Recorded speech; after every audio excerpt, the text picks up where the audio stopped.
اور پھر آئیے نبی کریم صلی اللہ علیہ وسلم کی جواب کے اندر پورے اس عقیدے کا رد ہے کہ میں عالم الغیب ہوں. آپ فرماتے ہیں قال نبانی العلیم الخبیر، مجھے علیم نے، خبیر نے، علم والے نے، خبر رکھنے والے نے یہ بات بتائی. آپ کو اس کے جواب میں تو یہ کہنا چاہیے تھا کہ میں عالم الغیب ہوں، مجھے ساری باتیں پتا ہے. تم پوچھتی ہو کہ آپ کو یہ خبر کس نے دی؟ اگر نبی عالم الغیب ہوتے تو یہ فرماتے میں عالم الغیب ہوں، غیب کی ساری باتیں میرے سامنے ہیں، لوگوں کے دل میری مٹھیوں میں ہیں، جو ان کے دل میں پلانی ہوتی ہے وہ میں جانتا ہوں، جو ان کی زبان پہ آتی ہے میں جانتا ہوں. نہیں، آپ نے یہ دعوے نہیں کیے، بلکہ کہا نبانی العلیم الخبیر. یہ خبر اللہ علیم نے، اللہ خبیر نے مجھ تک پہنچائی ہے. یہ آیت سمجھنے والوں کے لیے یہی ایک آیت کافی ہے، سمجھنے والوں کے لیے نبی کی ایک حدیث کافی ہے. لیکن یہ احادیث اپنے دلوں میں اتاریے، شریعت کے ان حقائق کو اپنے سامنے رکھیے، اور پھر مولویوں کے ان دعووں کو لائیے، کتاب اللہ اور سنت رسول اللہ پر پیش کیجئے، جن کا یہ دعویٰ ہے ہمارے نبی بھی عالم الغیب ہیں، ولی بھی عالم الغیب ہیں، پیر اور فقیر بھی عالم الغیب ہیں. یہ دعویٰ قرآن و حدیث کی واضح دلیلوں سے ٹکرانے والا دعویٰ ہے. بخاری و مسلم میں ہے، رسول اللہ صلی اللہ علیہ وسلم کے سامنے ایک صحابی آتے ہیں، اپنی بیوی کے خلاف شکایت پیش کرتے ہیں. یا رسول اللہ صلی اللہ علیہ وسلم، میں نے اپنی بیوی کو ایک غیر مرد کے ساتھ تنہائی میں پایا ہے، ہمارے اس معاملے کا فیصلہ آپ فرما دیجئے. رسول اللہ صلی اللہ علیہ وسلم کیا کرتے ہیں ذرا سنیے. اپنے ہاتھ بلند کرتے ہیں، مالک سے دعا کرتے ہیں، اے اللہ تو اس مسئلے کا، تو اس معاملے کو صاف کر دے، تو اس کا فیصلہ فرما دے، اس کو واضح کر دے. تو مالک اپنے حبیب کی دعا قبول کر کے اس عورت کو جو بیٹا دیتا ہے وہ اسی آدمی کی ہم شکل دیتا ہے جس کو تنہائی میں اس کے ساتھ پایا گیا تھا، اور معاملہ واضح ہو جاتا ہے. اب سوچئے ذرا اس حدیث کو اور اس قصے کو سامنے رکھ کر، اللہ کے نبی صلی اللہ علیہ وسلم صحابی کی بات سن کر یہ نہیں کہتے کہ مجھے غیب کی خبر ہے، تو مجھ سے پوچھ لے میں بتا دیتا ہوں. تجھے شک ہے اپنی بیوی پر کہ تنہائی میں غیر مرد کے ساتھ تو نے دیکھا ہے، میں تجھے تفصیل بتاتا ہوں، میں عالم الغیب ہوں، اس نے یہ کیا اور یہ نہیں کیا، یا بھی کچھ کیا ہی نہیں. اللہ کے نبی نے یہ نہیں فرمایا. کچھ لوگوں کا یہ بھی دعویٰ ہے نبی صلی اللہ علیہ وسلم ہر وقت ہر جگہ پہ موجود ہیں، حاضر و ناظر ہیں. بلکہ حاضر و ناظر کی قصے نبی تو بہت دور کی بات ہے، اپنے پیروں کے ساتھ بھی مشہور کیے ہوئے ہیں. احمد رضا خان صاحب بریلوی اپنے ایک پیر کا قصہ لکھتے ہیں. ایک پیر صاحب کے مرید کی 2 بیویاں تھیں. یہ مرید صبح پیر صاحب کو ملنے کے لیے گیا تو پیر نے اسے کہا کہ تم رات کو ایک ہی کمرے میں تمہاری 2 بیویاں تھیں، اور ایک کے جاگتے ہوئے تم دوسری کے ساتھ حق زوجیت کیوں ادا کر رہے تھے؟ مرید کا سر نیچے ہو گیا. پیر صاحب نے اندر دیا بھی خبراں میں. کہنے لگا حضرت وہ تو سو رہی تھی. کہا نہیں، سو نہیں رہی تھی، آنکھیں بند کی ہوئی تھی، بس سوتے میں جاگتی تھی. کہا اچھا چلو مان لیتا ہوں کہ نہیں سوئی تھی. پیر جی یہ بتائیں آپ کو کیسے پتا لگا؟ یہ اندر کی بات، 4 دیواری کا معاملہ، کمرے بند، کنڈی لگی ہوئی، رات کا ٹائم.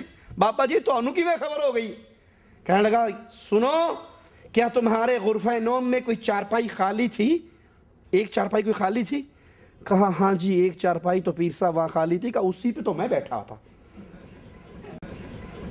لا حول ولا قوة الا باللہ. یہ شریف پیر کا کام ہے، یہ بدماش پیر ہے. یہ کہتے ہیں نبی تو بہت دور ہے، ہمارے پیر بھی ہر جگہ پہ ہوتے ہیں. تصور پیر کا یہ عقیدہ ہے کہ پیر کو لمحے لمحے کی خبر ہوتی ہے. اگر اس دعوے کو مان لیا جائے کہ پیروں کو، فقیروں کو، بابوں کو، بزرگوں کو، ولیوں کو علم غیب بھی ہوتا ہے اور وہ ہر جگہ پہ موجود بھی ہوتے ہیں، جیسے یہی احمد رضا خان صاحب اسی ملفوظات کے اندر فرماتے ہیں ہمارے جو فلاں پیر صاحب تھے وہ ایک وقت میں 10,000 جگہوں پہ موجود ہوا کرتے تھے، ایک وقت میں 10,000 جگہوں پہ موجود ہیں، 10,000 دعوتیں کھا رہے ہیں۔ تو اللہ کے نبی صلی اللہ علیہ وسلم کے دربار میں جب یہ قضیہ پیش ہوا، اللہ کے حبیب علیہ السلام میں نے اپنی بیوی کو تنہائی میں غیر مرد کے ساتھ دیکھا ہے، اس معاملے کو واضح کر دیجئے، صاف کر دیجئے۔ تو اللہ کے نبی اللہ سے دعا کرتے ہیں، اے اللہ یہ تیرے دو بندوں، ایک بندے اور بندی کے درمیان یہ ماجرا ہے، اللہ تو اس کو صاف کر دے۔ نبی نے یہ نہیں کہا میں عالم الغیب ہوں، مجھے غیب کی خبریں ہیں، میں جانتا ہوں انہوں نے کیا کیا یا نہیں کیا، یا میں حاضر ناظر ہوں، ہر وقت ہر جگہ پہ موجود ہوں، مجھے پتا ہے، میں تو اس کمرے میں پہلے سے موجود تھا جہاں یہ تھے۔ نہیں، اللہ کے نبی نے اللہ سے دعا کی اور اللہ نے اس عورت کو اس مرد کی کا ہم شکل بچہ عطا کیا جس سے وہ ماجرا صاف ہوا۔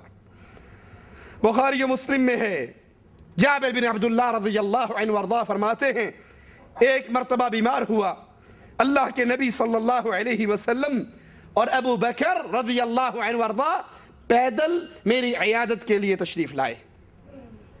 میں نے عرض کیا یا رسول اللہ صلی اللہ علیہ وسلم میں اپنے مال کا کیا کروں، میرے پاس بہت مال ہے، میں اس کا فیصلہ کیسے کروں؟ تو اللہ کے نبی صلی اللہ علیہ وسلم نے کوئی جواب نہیں دیا۔ صحابی سوال کر رہے ہیں، اے اللہ کے نبی میرے پاس مال ہے، میں اس مال کا فیصلہ کیسے کروں؟ اللہ کے نبی صلی اللہ علیہ وسلم نے کوئی جواب نہیں دیا، خاموش ہو گئے۔ بخاری و مسلم کی روایت غور کیجئے گا، اللہ کے نبی علیہ السلام اپنے صحابی کے اس سوال کو سن کر خاموش ہو گئے، یہاں تک کہ آسمان والے رب نے میراث کی آیات اتار دی۔ اگر اللہ کے نبی عالم الغیب ہوتے تو سوال کرتے ہی فوراً جواب دیتے ہوئے فرماتے تو اپنے مال کو اس طرح ڈیوائیڈ کرے گا، تیری اولاد کا اتنا حصہ ہوگا، تیری بیوی کا اتنا حصہ ہوگا۔ آپ خاموش رہے جب تک آسمان والے رب نے آپ پر میراث کی آیات نازل نہیں کر دی۔ یہی قصہ سورۃ کہف کے اندر نہیں موجود؟ یہودیوں نے آ کر رسول اللہ صلی اللہ علیہ وسلم سے 3 سوال کیے تھے اور آپ نے جواب میں کہا تھا کل جواب دوں گا۔ نبی کب جواب دیتا ہے؟ جب آسمان والا وہی بھیج دیتا ہے، اور نبی کو امید تھی کہ یہودی سوال کرنے آئے ہیں، میں اللہ کا رسول ہوں، میں کل تک وہی آ جائے گی، جواب دے دوں گا۔ آپ سے آپ کی زبان مبارک سے انشاءاللہ کا جملہ نہیں نکلا، آپ نے انشاءاللہ نہیں کہا، کہا کل جواب دے دوں گا۔ کل بھی گزر گئی، پرسوں بھی گزر گئی، ہفتہ بھی گزر گیا، یہودی مذاق کر رہے ہیں، یہ نبی بنے پھرتے ہیں، یہ نبوت کے دعوے دار ہیں، اور یہ کہتے ہیں مجھ پہ اللہ کی وحی آتی ہے۔ انہوں نے وعدہ کیا تھا کل جواب دوں گا، کل آ گئی، گزر گئی، پرسوں آئی اور گزر گئی، جواب نہیں دیا۔ ہمارے سوالوں کا جواب دیجئے۔ جب عرش والے نے وحی اتاری تو سب سے پہلے اسی بات پہ کہا وَلَا تَقُولَنَّ لِشَيْءٍ إِنِّي فَاعِلٌ ذَلِكَ غَدًا إِلَّا أَن يَشَاءَ اللَّهُ۔ اے میرے پیارے، کبھی بھی کسی کام کے بارے میں یہ نہ کہا کرو کہ میں کل یہ کام کروں گا، کل یہ کہوں گا، کل یہ بتاؤں گا، اللہ مگر اس کے ساتھ ساتھ انشاءاللہ کہہ دیا کرو کہ اگر اللہ چاہے گا تو بتاؤں گا، اللہ نہ چاہے گا تو میں بتا۔ رسول اللہ صلی اللہ علیہ وسلم جب کفار مکہ کو اطلاع دیتے ہیں معراج کے سفر کی، ابو جہل دوڑتا ہے، قربان جاؤں ابو بکر کے ایمان پہ رضی اللہ عنہ وارضا، اور ابو بکر سے پوچھتا ہے ابو بکر کیا یہ ممکن ہے کوئی شخص رات کے ایک پہر میں بیت اللہ سے بیت المقدس، بیت المقدس سے آسمانوں پر جنتوں کو دیکھ کر انبیاء سے مل کر واپس آ جائے رات کے ایک ہی پہر میں؟ کہا نہیں، یہ ممکن نہیں۔ بیت اللہ سے بیت المقدس 6 ماہ کا سفر رات کے ایک پہر میں، یہ ممکن نہیں۔ ابو جہل کہتا ہے ابو بکر تجھے پتا ہے یہ دعویٰ کس نے کیا ہے؟ کہا کس نے کیا ہے؟ اور ابو جہل دل میں خوش ہو رہا ہے کہ آج میں نے رسول اللہ صلی اللہ علیہ وسلم کے دست راست کو آپ سے بدزن کر دیا، اس کو بھی میں نے توڑ لیا، اس کے دل میں وسوسہ پیدا کر دیا۔ ابو بکر رضی اللہ عنہ وارضا پوچھتے ہیں ابو جہل تو نے یہ جملہ کس سے سنا ہے، یہ دعویٰ کس نے کیا ہے؟ کہا جس کو تو اپنا رسول کہتا ہے وہ یہ کہتا ہے میں رات کے ایک پہر میں آسمانوں پہ گیا، بیت المقدس میں گیا، بیت المقدس سے آسمانوں پہ گیا۔ ابھی تک ابو بکر کی ملاقات رسول اللہ صلی اللہ علیہ وسلم سے نہیں ہوئی، ابو جہل سے سنا۔ کہا سن اے ابو جہل، اگر تو یہ کہتا ہے یہ دعویٰ امام الانبیاء محمد الرسول اللہ نے کیا ہے تو اللہ کی قسم ابو بکر کہتا ہے محمد سچ فرماتے ہیں صلی اللہ علیہ وسلم۔ ابو جہل حیران رہ جاتا ہے، کہتا ہے اے ابو بکر کیا عقل مانتی ہے؟ کہا عقل مانے نہ مانے ابو بکر کا ایمان مانتا ہے، محمد جھوٹ نہیں بولتے صلی اللہ علیہ وسلم۔ میرے نبی نے کہا تو نبی گئے۔ کفار مکہ رسول اللہ صلی اللہ علیہ وسلم سے بیت المقدس کے بارے میں سوالات کرتے ہیں۔ حدیث کے لفظ ہیں، اللہ کے نبی فرماتے ہیں جب مجھے بیت المقدس کے بارے میں انہوں نے پوچھنا شروع کیا مجھے اتنی تکلیف ہوئی، مجھے اتنا دکھ ہوا کہ جو یہ پوچھ رہے تھے اس کا جواب میرے پاس نہیں تھا، یہاں تک کہ اللہ عز و جل نے بیت المقدس کو میرے سامنے کر دیا۔ یہ پوچھتے رہتے اور میں اس کو دیکھ کر جواب دیتا رہتا۔ اللہ عز و جل چاہے اپنے نبی کو اطلاع دے دے اور اللہ کے نبی صلی اللہ علیہ وسلم پر وحی نہ آئے تو چھپی ہوئی بات کا، غیب کی خبروں کا علم رسول اللہ صلی اللہ علیہ وسلم کو بھی نہیں ہوتا، وہ اللہ کی وحی کے محتاج ہوتے ہیں۔ نعمان بن بشیر نے بیان کیا کہ ان کے والد نے انہیں رسول اللہ صلی اللہ علیہ وسلم کی خدمت میں لائے اور عرض کیا کہ میں نے اپنے بیٹے کو ایک غلام دیا ہے، ایک غلام ہبہ کیا ہے میں نے اپنے بیٹے کو۔ اللہ کے نبی صلی اللہ علیہ وسلم کے پاس لا کر وہ یہ کہتے ہیں تو آقا علیہ السلام پوچھتے ہیں کہ یہ بتاؤ کیا تمہارے اور لڑکے بھی ہیں؟ یہ ایک ہی بیٹا ہے تمہارا یا اور بیٹے بھی ہیں؟ عالم الغیب یہ سوال کیا کرتا، ان کو تو پہلے سے پتا ہوتا ہے اس کی کتنی اولاد ہے، اور نبی پوچھ رہے ہیں تمہارا یہ ایک بیٹا ہے یا اور بیٹے بھی ہیں؟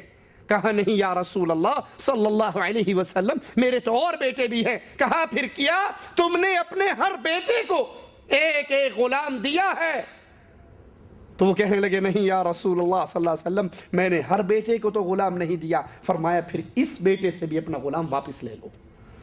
نبی پوچھ رہے ہیں تمہارا یہی ایک بیٹا ہے یا اور بیٹے بھی ہیں؟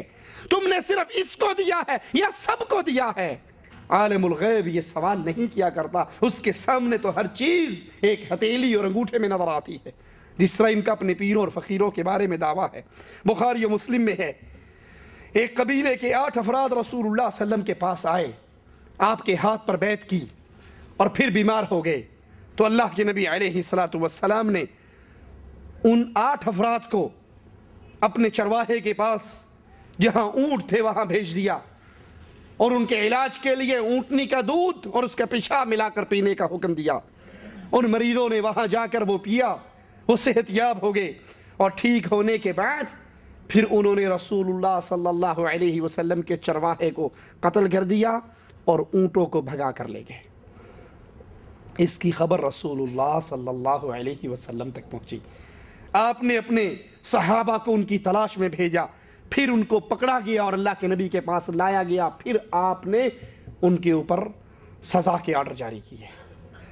اب سوچئے اس قصے کو سامنے رکھ کر اللہ کے نبی صلی اللہ علیہ وسلم کو اگر علم غیب ہوتا تو ان 8 کو اپنے چرواہے کے پاس کیوں بھیجتے؟ اور اگر مان لیا جائے کہ نبی کو علم غیب تھا جیسے ان لوگوں کا دعویٰ ہے تو پھر سوچئے نعوذ باللہ اپنا بندہ خود مروایا، اپنا چرواہا خود مروایا۔ آپ کو سارا پتا تھا یہ بیمار ہیں، یہ وہاں جا کر دودھ پیئیں گے، یہ ٹھیک ہو جائیں گے، صحت یاب ہوتے ہی پہلا کام میرے چرواہے کو قتل کریں گے۔ اگر مان لیا جائے کہ آپ کو ساری غیب کی خبروں کا علم تھا تو پھر بتائیے کہ یہ چرواہے کا قاتل نعوذ باللہ ثم نعوذ باللہ ثم نعوذ باللہ کس کو قرار دیا جائے گا؟ نبی نے جان بوجھ کے 8 بندوں کو ایک بندے کے پاس بھیجا نہیں، اللہ کے نبی کو علم غیب نہ تھا، آپ کو اطلاع دی گئی کہ آپ کے چرواہے کو قتل کر دیا گیا، اونٹ چوری کر کے بھاگ گئے، پھر آپ نے لوگوں کو تلاش میں بھیجا، ان کو پکڑوایا گیا اور پھر ان کو سزا دی گئی۔ اور جب نبی کو اللہ کی طرف سے وحی آ جاتی ہے، حاتم بن ابی بلتع کا خط لے کر ایک عورت گئی، اللہ کے نبی صلی اللہ علیہ وسلم نے حضرت علی کو اور ایک اور صحابی کو روانہ کیا، چونکہ وحی آ چکی تھی، یہ اطلاع اللہ نے دی تھی، اللہ نے بتا دیا تھا۔ آپ نے اپنے صحابہ کو بتایا، سنو وہ عورت تمہیں فلاں کنویں پر ملے گی،